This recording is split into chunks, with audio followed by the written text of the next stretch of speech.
थुंग थुंग दिन भर जंगल जंगल भटकता रहता और इधर उधर पड़ी सूखी लकड़ियां और पेड़ों की टूटी डालियां चुनता रहता। फिर पूरी रात उन्हें घिस घिस कर छोटे छोटे खिलौने बनाता और अगले दिन गलियों में घूम घूम कर उन्हें बेचता और 2 वक्त की रोटी लाता। थुंग थुंग अपनी बहन छुटकी के साथ गांव के बाहर एक छोटी सी लकड़ी के घर में रहता था। छुटकी ही उसकी आखिरी उम्मीद और उसका इकलौता परिवार थी। छुटकी की मुस्कुराहट देखकर थुंग थुंग अपनी सारी थकान भूल जाता, लेकिन गरीबी इतनी थी कि कई बार दोनों को सिर्फ पानी पीकर सोना पड़ता था।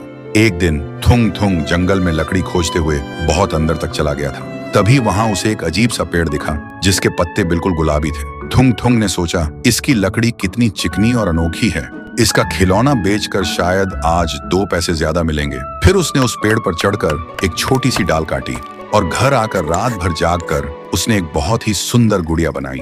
सुबह जब छुटकी सोकर उठी तो वह सुंदर गुड़िया देखकर खुशी से झूम उठी और उसने उस लकड़ी की गुड़िया को सीने से लगा लिया। छुटकी को इतना खुश देखकर थुंग थुंग के दिल को बड़ा सुकून मिला। फिर वह खुशी खुशी काम पर निकल गया। पर जब शाम को वापस लौटा तो उसने देखा छुटकी बिल्कुल चुपचाप बिस्तर पर बैठी है और वह गुड़िया जो सुबह तक छोटी थी अब थोड़ी बड़ी लग रही थी। थुंग थुंग को लगा शायद थकान की वजह से आंखों का धोखा होगा। फिर उसने छुटकी को आवाज दी, छुटकी आ खाना खा ले। पर छुटकी ने कुछ नहीं कहा। थुंग थुंग को लगा शायद उसे भूख नहीं है, इसलिए वह अपना काम करने चला गया। देखते देखते आधी रात हो गई थी। थुंग थुंग अपना काम कर रहा था, तभी उसके कानों में छुटकी के कमरे से एक अजीब सी आवाज आई।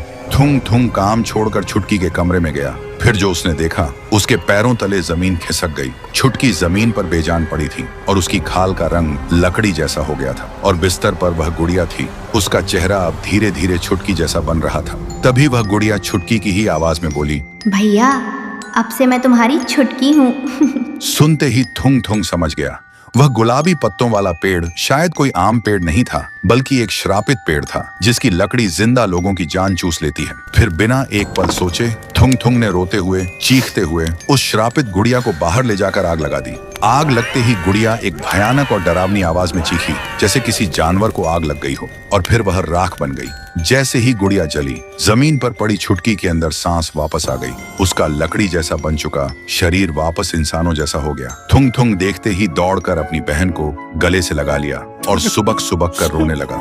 उस दिन के बाद थुंग थुंग ने कसम खाई कि अब वह कभी उस डरावने जंगल की तरफ मुड़कर भी नहीं देखेगा। तो दोस्तों, हर खूबसूरत चीज जरूरी नहीं कि अच्छी हो, क्योंकि कभी कभी सुंदरता के पीछे ही सबसे बड़ा श्राप छुपा होता है।